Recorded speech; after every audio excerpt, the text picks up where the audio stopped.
Hello, and welcome to this webinar on a feasibility study for a potential community choice aggregation in Arlington County, Virginia.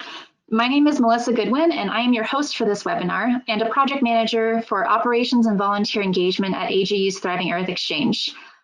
Thriving Earth Exchange provides a platform and a framework for community leaders and scientists to collaborate on locally impactful projects. We scope projects that address local priorities relating to climate change, natural hazards, and natural resources, match community leaders to volunteer scientists with the skills and expertise needed for the project, support these teams as they collaborate, and finally share their stories and elevate their results. This webinar is a component of SHARE for this Thriving Earth Exchange Virginia Clean Energy Project team. You can learn more about Thriving Earth Exchange and how to get involved at thrivingearthexchange.org. I am joined by Sylvia Zanetti, Morris Meyer, Catherine Kulik, Lily Hahn, Mikhail Matosian, and Nick Scher, who will be sharing with you the work they've completed since beginning their Thriving Earth Exchange project almost exactly 1 year ago today. Sylvia will be sharing the content and conclusions of the study, and everyone will be participating in the Q&A at the end.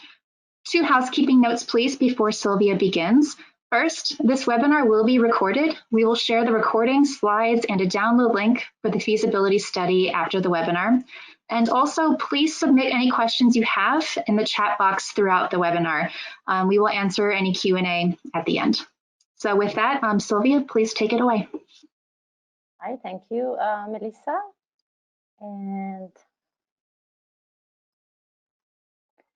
So thank you, everyone, for joining today's discussion on our findings on the feasibility study for a potential community choice aggregation in Arlington County. So a little bit of our organization. So Virginia Clean Energy is a new nonprofit organization, and our mission is to accelerate the expansion of clean and renewable energy in the Commonwealth of Virginia via community choice aggregation specifically. The board of directors is composed by myself, Morris Meyer, and Mike Sandler, which are both on the call today as well. And we've been working since more than 2 years now, doing some education and outreach about this new business model for municipalities that want to accelerate the transition toward more sustainable energy and in a faster way. What is community choice aggregation? For the one that are not familiar with the term, it's also referred sometimes as municipal aggregation or community choice energy, and is a new business model that allows municipalities to procure the power on behalf of the residents and businesses, and to procure more, let's say, renewable energy. So it's really a local choice, and it has several co-benefits for the local communities. Now, the utility is still there, and it would still distribute the electricity to the end consumer. But the procurement itself, it will be done by community choice. The major driver and benefits for establishing a CCA program are stable and competitive rates. It has allowed for have higher renewable energy content in the power mix. It allows for local management and control, and it also allows for faster decarbonization at a larger scale. CCA is already allowed in several US states, most of which are on the East Coast. As you can see, on the West Coast, we have California, and a lot of communities in California started community choice aggregations as a way to increase the renewable energy content. CCA in Virginia. In Virginia, the code 56589 specifically address community choice. It's addressed as municipal and state aggregation, and it does allow municipalities to aggregate the electricity need of their residential, commercial, and industrial retail customers as an opt-in and opt-out basis. And this code has been there since 1999. However, there's no CCA so far in Virginia that are currently established. Our feasibility study. The feasibility study was prepared by Virginia Clean Energy with the support provided by the American Geophysical Union Thriving Earth Exchange, as Melissa mentioned before. And I want to point out that the project received no funding whatsoever and was conducted entirely on a voluntary basis.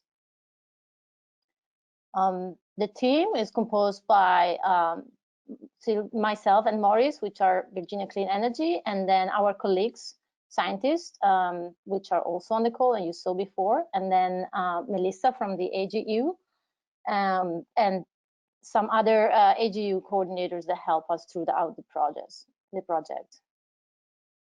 A little bit on the background of this project. We started early in 2018 to think about developing a feasibility study for Arlington, and we learned about the opportunity to participate in the AGU Thriving Earth Exchange at the end of 2018. So we submitted a proposal to them, and we were selected in December. And so right away in January, we started to look for volunteers to help us doing the project. And so it took us some months, but we found great colleagues. And we started officially in May last year to start the project. We had the first draft in January this year, and we submitted for peer review process. It came back in February with some good comments and suggestions, which we incorporated in the study, and then we produced a final version in March, and then it undergoes for final layout, and we released it a few weeks ago. The objective of the study was to investigate how a CCA program for Arlington County would support its 100% renewable energy goal and provide other community co-benefits, such as competitive rates, greenhouse gas emission reduction, renewable energy development, and energy efficient program.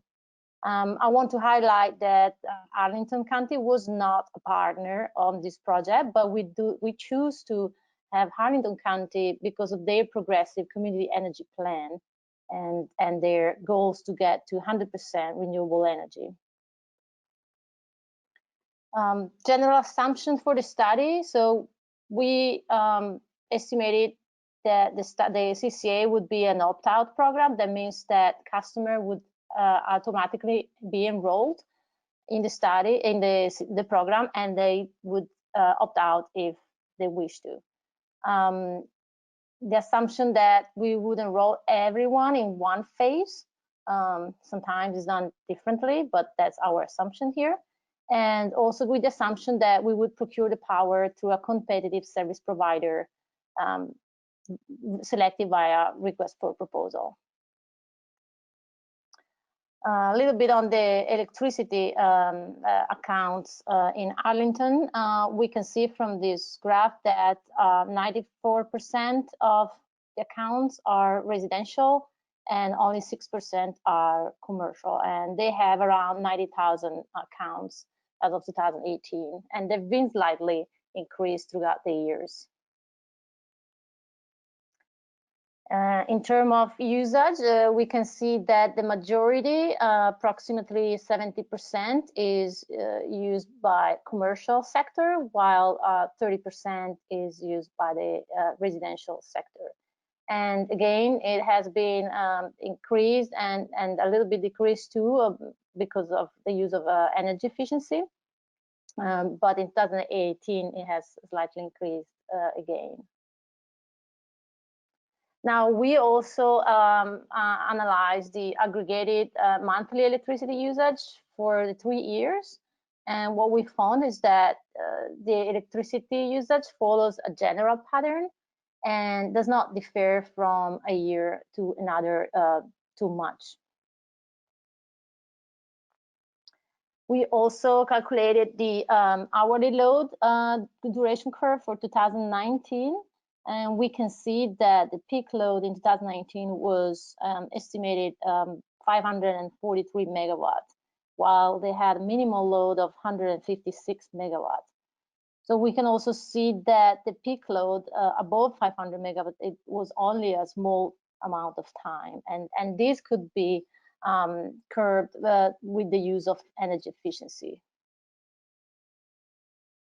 Now, we also calculated some forecast electricity consumption for two different scenarios. One is that the CCA would enroll 100% customers, and those customers will stay in the CCA. And the second scenario was a customer opt-out scenario, where some of them would leave and go back to a utility. We did not include energy efficiency in these calculations for the purpose of this study. And we used the utility assumption of growth. And we can see that both residential and commercial are estimated to increase, with the latter more steadily. In terms of actual energy mix, Dominion, which is the utility here in Virginia, one of the two utilities, the energy mix was the majority dominated by nuclear, natural gas, and coal, and with a little percentage of renewable energy. So now let's dig into our findings and conclusions. We did find that the formation of the CCA program would support the county to their goal of achieving carbon neutrality by 2050, and also the 100% community-wide renewable electricity by 2035. As I mentioned earlier, one primary advantage of CCA is really the greater control over the resources that will be procured and delivered to the customers. So with this in mind, we had three scenarios. One, that the CCA would procure basic, let's say, renewable energy portfolio standard that Virginia had in place. That's minimum renewable energy. And then we had a second scenario with the 50% renewable energy, and a third scenario with assuming the CCA would procure 100% renewable energy. Environmental benefits. We found that all three scenarios that analyzed resulted in lower CO2 emission than the utility. And these emission factors apply to the combined fuel mix rather than to each individual resource. And if you have questions later on, my colleagues that work on this can maybe provide you some more details. But our findings is that all three scenarios resulting in lower CO2 emissions.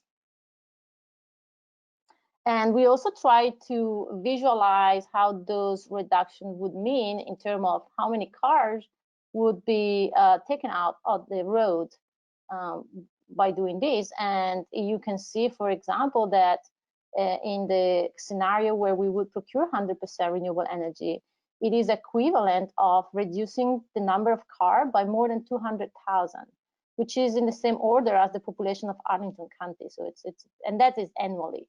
So it would be a great benefit for the county. What are the economic benefits?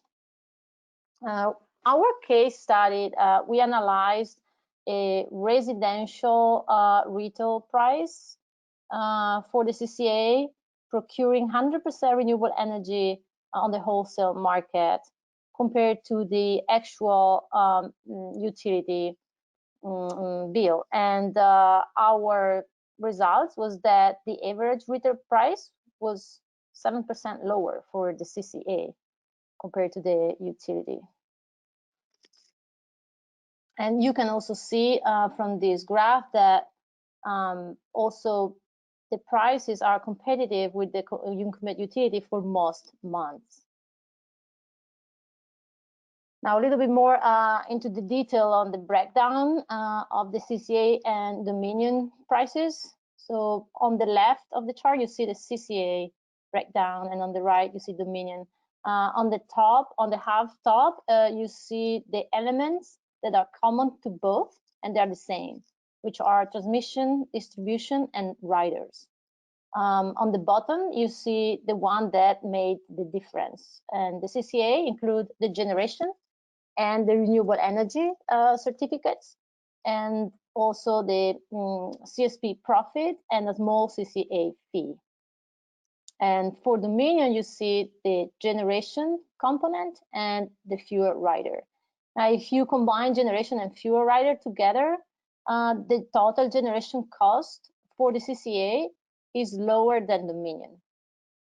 And you can see the RECs are a small amount in CCA. They account for around 12% of the generation cost and only 5% of the total retail rate.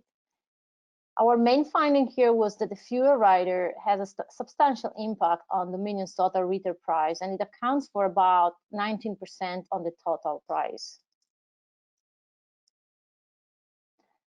In this chart, you see all the riders that we included in our calculation except the first one, which is the fuel rider. The fuel rider is a pass-through cost, but it's already embedded in the wholesale market pricing. So that's why we did not include. But all the rest, which are all the investment that Dominion has done in the generation and in the distribution, they were included in our calculation. We also performed some sensitivity analysis, and we look at some different assumptions with some cost increase or decrease, and to see whether the CCA case study would still be competitive or not. And it turned out that yes, it was still competitive compared with Dominion.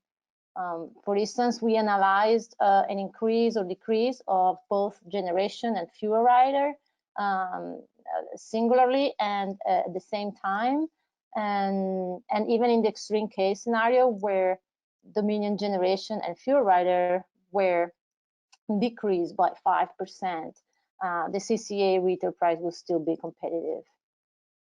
We also performed some sensitivity on the load increase or decrease by 5 or 10%.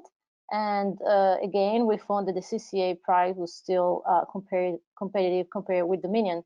Now, we noticed that the residential price for CCA was more sensitive actually to the load increase and decrease, but that's why, because we used in our calculation, we followed the hourly PJM location and marginal prices, and they do not differ above 800 kilowatt hour threshold as Dominion do. But we expect Arlington CCA to establish fixed rate that would be, have stable across the year. Now, we did not perform a full design rates because that was we needed more data for that, but that's definitely something that needs to be done. What are the financial benefits? We calculated a small administrative fee that would go to the CCA in the amount of 0.1 cents per kilowatt hour, and we can see that the cumulative fee for 11 years of operation ranges between 25 and 30 million, depending on which scenario, if it was a 100% customer scenario or opt-out scenario. Now, a portion of these funds can be used for managing the program, thus making CCA a totally self-supported program, and the remainder funds can be reinvested in energy-related project within a community. What are other benefits? The other benefit is that the Arlington CCA would work toward buying or procuring more local renewable energy in the future. And so at the interim, even purchasing unbundled RECs on the wholesale market will still support the development of renewable. And of course, with the time, the CCA would buy more local renewable energy. And another benefit is energy efficiency. The CCA really has the capability to foster the uptake of energy efficiency measures within the community, from EV incentives, demand response, and maybe some pilot programs. CCA in California has done great work with that. Sometimes they offer direct incentives, and sometimes they partner with the utility. And so we're thinking that Arlington CCA could explore the different alternatives that on how to implement energy efficiency program. We did not really assess the legislation, so that is we left for further research. But the risk, the major risk, the typical risk for CCA is related to power supply procurement sector. And those are well-known risks and could be mitigated with the support of experienced power procurement companies. Another risk is political, and the CCA should anticipate a certain degree of opposition from the incumbent utility, which in our case is Dominion.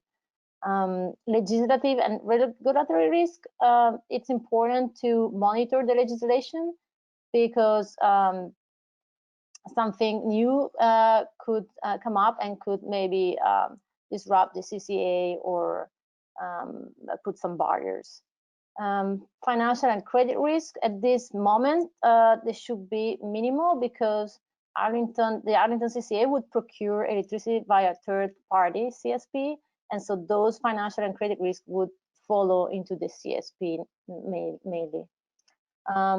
We saw the power procurement risk. Opt-out risk, that's a risk where a customer would opt out the program and go back to the incumbent utility. So it's important to communicate early the benefits of a CCA program and to engage the residents and businesses in the whole process.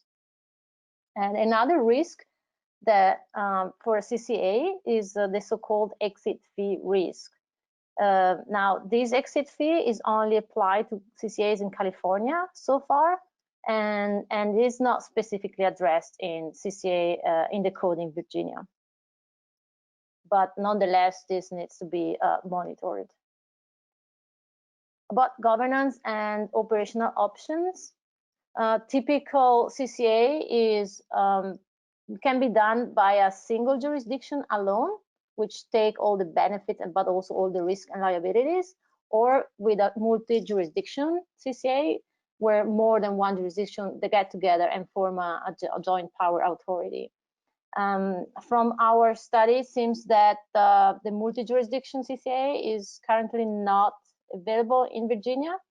So we also study a new governance model, which is a hybrid JPA of CCAs, a little complicated, but basically means that every single jurisdiction establish their own CCA, but then they all go together and they give power to another organization for doing their power procurement. This will allow at the same time control over their rate structure and their local programs, but they will also allow for economies of scale for power procurement and thus bring the cost down. Concerning operational options, again, this will be up to the program, the Arlington CCA to decide, but basically it could be administered by the county itself as part of their program, or it can be administered by a third-party organization, which will be contracted by Arlington County. So finally, our recommendation and next steps. The CCA is available to municipalities in Virginia by right, and we recommend Arlington to embrace this opportunity and explore the program as a tool to really reach their 100% renewable energy goals and carbon neutrality. Now, there are some open issues that we encourage Arlington to clarify with the State Corporation Commission, and those include, for instance, can a CCA procure energy directly on the wholesale market? Can a CCA purchase power from multiple CSPs? Can the CCA contract PPAs with independent power producers? Can the CCA establish a multi-jurisdictional CCA? And finally, can a CCA implement energy efficiency programs and be part of those now Dominion riders that are specifically for energy efficiency? And they can maybe be redirected to the CCA and use these fundings locally. We also recommend Arlington to tailor the program to the local needs. So they should investigate which operating instruction is better for them and also which governance option. And as I pointed out before, they might be able to explore the hybrid option for the CCA. We also suggest to carefully review the data. We used publicly available and existing data and cost, and we produced the study with our best knowledge. However, we recommend to carefully review and analyze all the data and come up with their conclusion as well. Also, we suggest to ask Dominion for the hourly meter electricity usage data, so they will be able to perform a more accurate and detailed calculations on the load requirements. And finally, we also suggest to include energy efficiency. Although we did not factor those in our calculation, CCA has really the potential to accelerate the adoption of energy efficiency technologies, and this also distributed generation and energy storage and so forth. So we really suggest to include energy efficiency. And that's it for now. So thank you for your attention. This is our contacts from BCE, my contact, and Morris, and from the AGU is Melissa. We'll be sharing those with you later as well. But I would like to maybe move forward with the Q&A.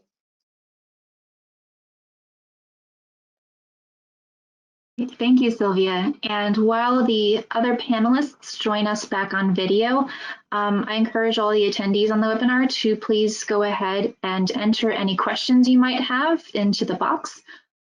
There are already a few, so once we're all back up online here, I can start sharing.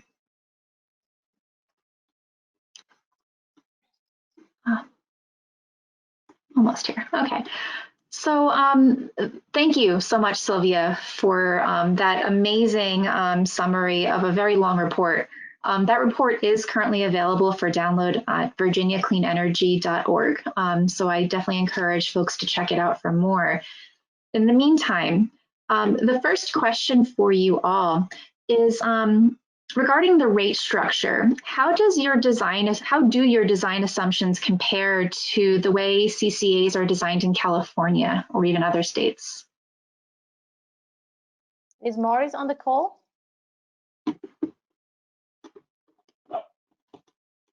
We don't seem to have Morris right now. I think Morris might be an attendee, but not an organizer yet. Okay, I will work on that. Can anyone else speak to that in the meantime? So we did not address, let's say, a fully rate design at this point. We need more data for that. What we did, and my colleague actually can explain more. Actually, maybe Catherine, you'll be able to explain a little bit more on the PJM locational marginal prices and how we did compute those into our design. Let's try that again. All right. For the PJM pricing, at least from what we gather, there were a few main markets to consider. So one being PJM prices energy, which is based on a variety of factors, including time of day, load, weather, things like that. But the energy market is only one part of the price calculation. I think that's about 2/3 of all of it. The capacity market also represents a significant portion of the PJM price. And then finally, the ancillary services market is only about 1 or 2%. So we, for ancillary services, just assumed the 1% added, but for the energy price actually tried to calculate a sense based on Arlington LMP data. And that was taken from, I believe, 2018 and 2019 averages. For the Arlington area, you can actually look up on PJM publicly available data for the Ballston node is what we used as a stand-in.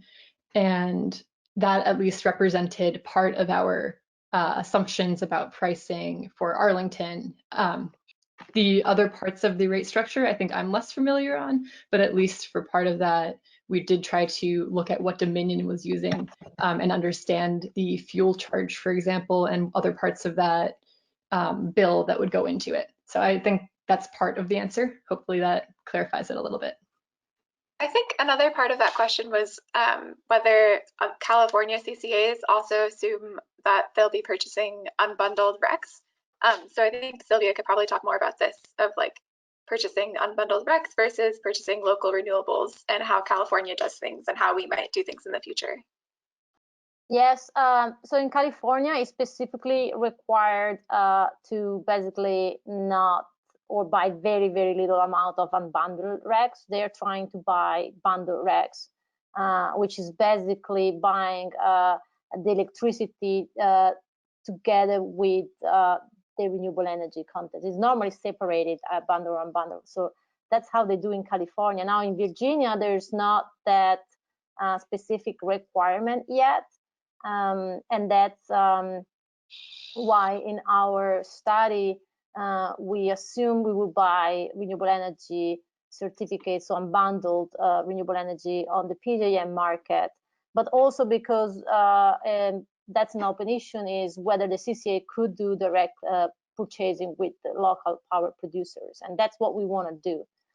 We just have to clarify whether it's possible or not at the moment. One of the other things. There's Morris. Yes. Yeah, one of the other things in terms of the rate design was an assumption that we made in terms of the fuel riders and the portability charge indifference adjustment in California. And so in California, there's a metric or a cost that has to be applied to CCA customers in terms of load lossage from the CCA. And so the way we model that was to take all of the riders that Dominion has, which are applied equally to the kilowatt hours of their customer base, and we applied all of those except for the fuel cost. And the reason we did it that way was we're trying to model basically the exit fee, if you will, or the exit cost for CCA to leave Dominion territory.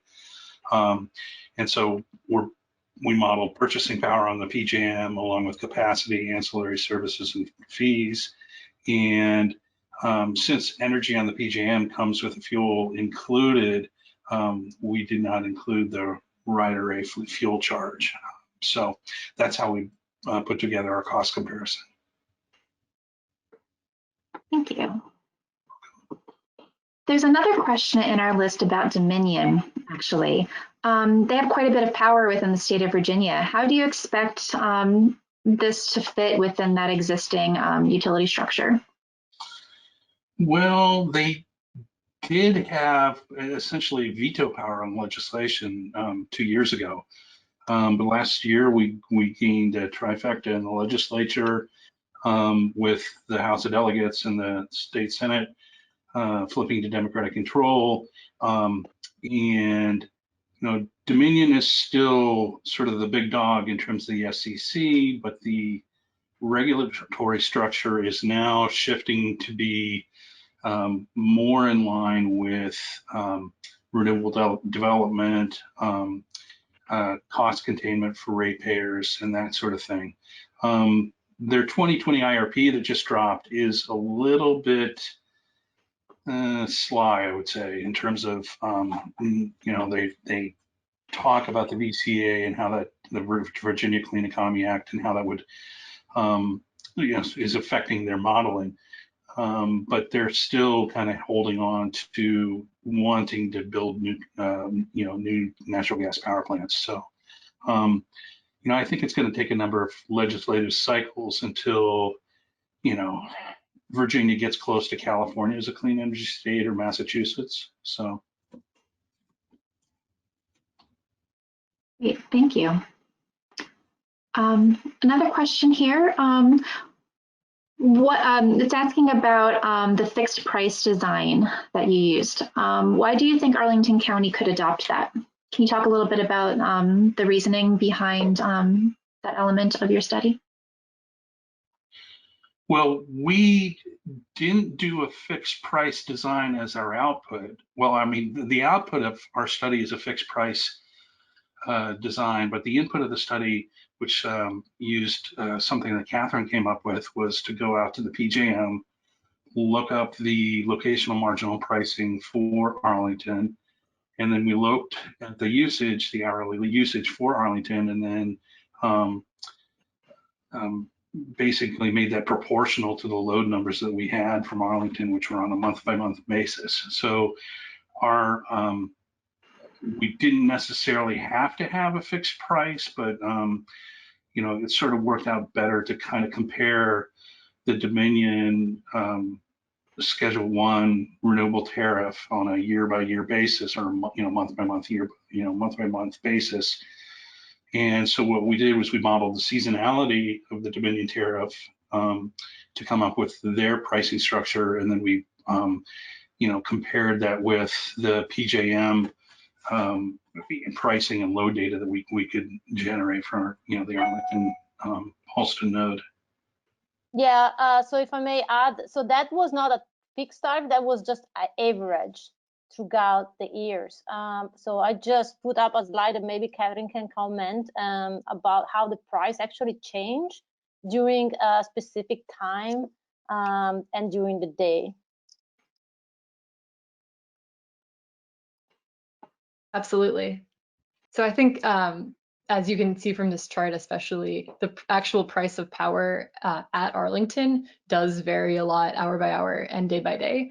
I think part of our assumption with the study was to get a number we could work with to simplify that. And in that duration curve that Sylvia showed, you could see that the absolute highest load, and I think we did a similar one for price, shows that the price of power generally does tend to stay within a given range. In the report, we have a number, I believe, for the 20th and 80th percentiles, and then 10th and 90th percentiles to see sort of what that main band is.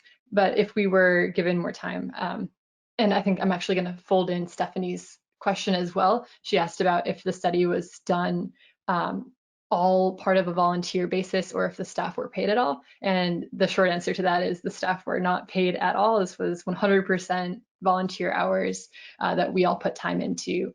And if we did have more time, I would love to reach out to actually get better data surrounding that, so we don't have to assume a price for Boston or for Arlington. So we can actually see how our structure would vary if we do sample more higher price outcomes, or if we sample more lower price outcomes, how that would help both us or Dominion. So I think there is a lot of work to continue to expand on some of those ranges of what the price expectations could be. But at least for this feasibility study, I think we did a decent job to get that range and try to understand the average and build that into the study.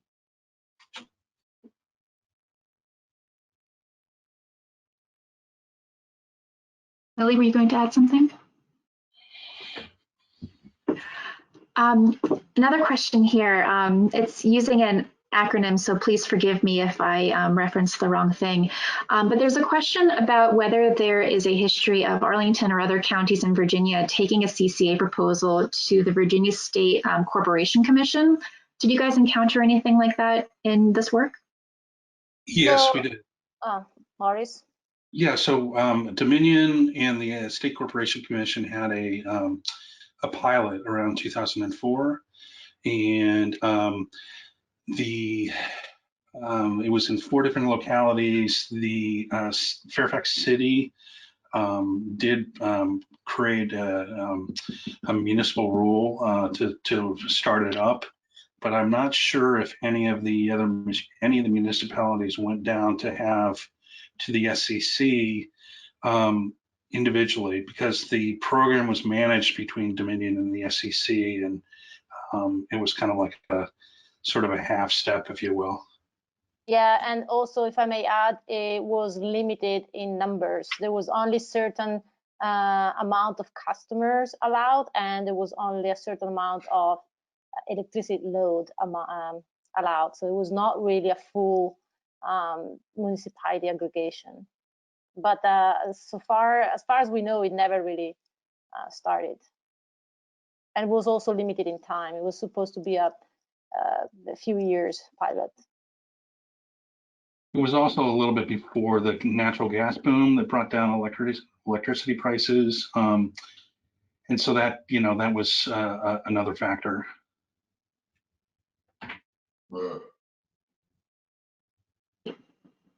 Could you talk about how transmission prices were estimated and included in your rates? So we used the distribution and transmission cost for Dominion. So we basically took that cost as a given. And so, a CCA, as Sylvia said earlier, the municipality or a hybrid JPA is responsible for coming up with a generation, and then distribution and transmission is held responsible by the IOU, in this case Dominion. So we took Dominion's straight cost for commercial and residential distribution and transmission and applied that to our study. Now we could have taken transmission from the PJM and applied that to our study to have a comparative delivery, a delivery pricing structure. But the PJM transmission is a very, the PDF for their transmission costs is over 2,000 pages. So that was something. I just put up, Maurice, the Rider T1, which is transmission, and that is it's a pass-through cost. So we just use what Dominion is having, as you mentioned. Yeah, that's a rider. The actual transmission cost and distribution cost on the bill was basically copied straight over. So Yeah. there was no change. Cost. So to circle back again to Catherine's comment about how this whole project was done entirely through volunteer effort, you all did an absolutely incredible amount of work in a relatively short amount of time. And the work that you've done could really pave the way to a CCA in a state where it doesn't exist yet.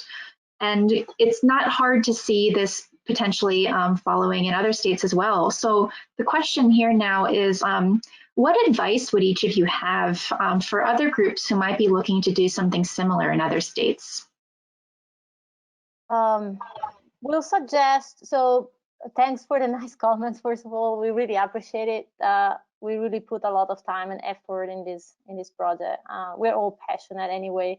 And so what we suggest is to start educating the public about, and the local official about, what is a CCA. Oftentimes they don't know what it is exactly. And so it's important that they really understand the concept, because as simple as it looks, it may take some time to really understand how it works. And so I would suggest to start there and make some research, see whether the legislation currently allows. Nobody knew that in Virginia had already a legislation. We had to dig it and find it, and it was already there. So that's why we decided to move forward with this technical study, just to have some more data to show. In California, for instance, this is something that is somewhat required, but nobody on the East Coast has done a feasibility study. They just went ahead and did it. So this is definitely one of a kind, especially in the PJM. It took us some time to find out all the different details. It's really a complicated subject. We'll be happy to support any group that decide to move forward and brainstorm on new ideas, actually.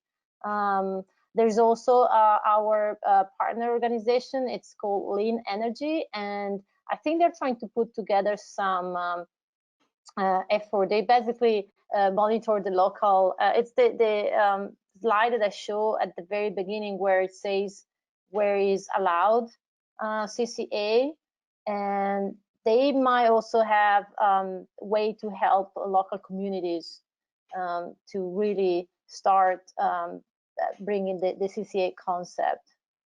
See if I can find it. There it is. And the organization is called Lean Energy, and they really monitor the US, every state. Does anybody else have recommendations? I'll Yeah, jump in. go ahead, You can go Catherine. first, I'll go afterwards.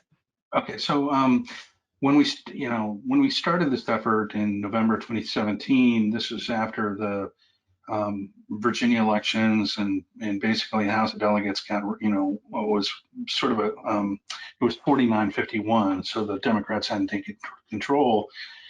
And so I thought, well, I'd taken an energy policy course, and I thought, well, maybe, the biggest thing we could do in Virginia was CCAs. And, long story short, I managed to get in touch with the legislative services, and we got a bill drafted, and it came back and it was like 2 paragraphs. I'm like, what? CCAs are really, they're pretty complex. And I was pretty stunned that it's only 2 paragraphs, but then found out that, yeah, it was in the Virginia code. And, myself and energy policy experts like, Ivy Main and from the Sierra Club, we just didn't know it was there. So I would suggest if you're in a state that's not on this list, take a good look at your online state legislative code and see if it actually might have been, put in a regulation deregulation transition in the last decade or so. Go ahead, Catherine. Yeah, so I think from my perspective, at least, I have been interested in energy, but one of the reasons I think this group was successful is that we brought together a variety of individuals who had different types of experience in energy and different backgrounds, where some of us had good knowledge of environmental topics. Others had knowledge of, I would say, the harder energy side. Like I had experience in electricity markets and learning about pricing from that perspective, but had no idea how to structure a rate design. And Sylvia had actual experience working with CCAs, which was obviously very important for this topic. So it's good to have somebody spearheading that who has a background in this topic. But even if you don't, I would say going forward, if you're at all interested in starting it in your town or in your city community, to reach out to us, of course, like email Virginia Clean Energy. I'm sure we would be willing to help, or to anybody that knows sort of how to start broaching the topic and then putting together a group who is willing to spend time and who has sort of a representative sampling of different like strength within the group, within the energy sector. So that's my sort of shout out to like how this group came together, and I think it worked really well, and that we were all able to contribute different parts to the report. So I enjoyed working with everyone here.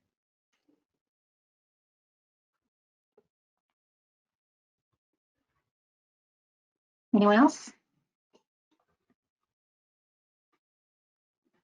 Joining your local energy community too, I think, is the only other add. Whether that's, in DC, there are a bunch. There's Green Drinks, the Clean Energy Leadership Institute, I know connected a few of us. Whatever that is in your community, to join that. Yeah, Absolutely. and you can always reach out to the AGU. Like we found this an incredible opportunity for us overall, and they're there to help local leaders to do some projects. So Melissa can tell more about it, but I'm sure they'll be happy to help. Definitely. Anyone on this webinar should please feel encouraged to follow up with Virginia Clean Energy or Thriving Earth Exchange. We will get you to the right person to talk more about anything you heard on this webinar. And with that, we appear to have answered all of the questions that have been asked. So I would like to thank you all so much for your attention. Congratulate the project team for the amazing work that you did.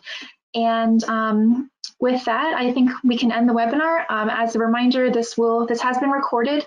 We will share the recording and the slides and a link to download the report with all the registrants. So thank you, everyone. Please stay well and have a good evening. Thank you, everyone. Thank you, everyone.